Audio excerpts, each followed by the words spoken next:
ప్రతి ఒక్క పద్మశ్రీ అవార్డు గ్రహీతకు 25 లక్షల రూపాయల నగదు బహుమతిని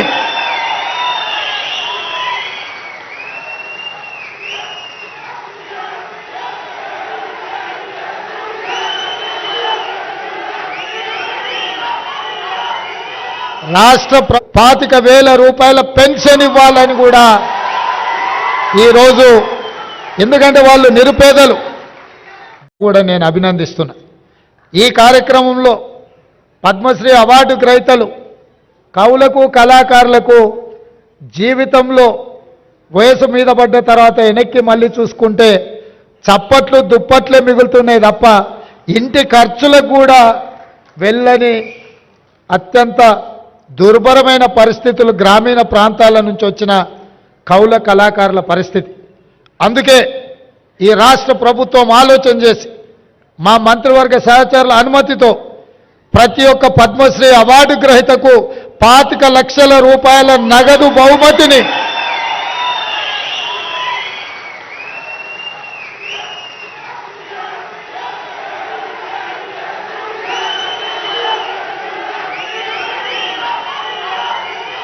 రాష్ట్ర ప్రభుత్వం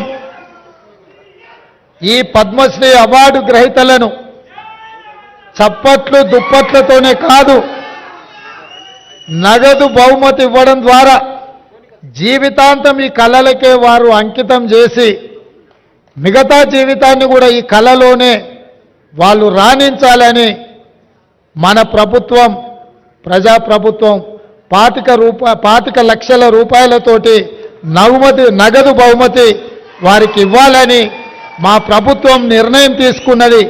ఈ వేదిక మీదనే పెద్దలు వెంకయ్య నాయుడు గారు, మిత్రులు చిరంజీవి గారి చేతుల మీదుగా వారికి ఆ నగదు బహుమతిని ఇవ్వాల్సిందిగా వారికి విజ్ఞప్తి చేస్తున్నా. అదేవిధంగా ఈ నగదు బహుమతితో పాటు ప్రతి నెల వారి ఖర్చుల కోసం, ఎందుకంటే వైద్యము ఆరోగ్యము ఖరీదైంది, ఇంట్లో చిన్న చిన్న ఖర్చులు కూడా ఈరోజు పెరిగిపోయినాయి.